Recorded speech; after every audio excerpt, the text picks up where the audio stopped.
এমনই ভাগ্য আমার,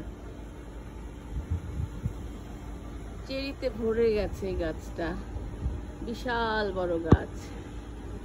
এই যে চেরি, না তো ওভাবে তো দেখা যাচ্ছে না, উপরের দিকে পুরা ভরা গাছে, একদম পুরা গাছটা ভরা চেরি আর চেরি।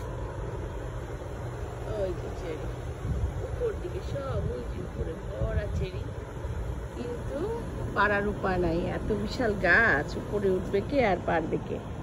এই মাটিতে পড়ে থাকে, আর আমাকে চেরি কিনে খেতে হচ্ছে দোকান থেকে দাম দিয়ে, কারণ গাছে ওঠার উপায় নাই। আর মাটিতে যেগুলো পড়ে ওগুলো তো থ্যাতলায় বা পাখি খায়, কি আর করা, দেখেই চোখের ক্ষুধা মিটানো। তাও 3-4টাই প্রথম নিলাম মাটি থেকে, তাও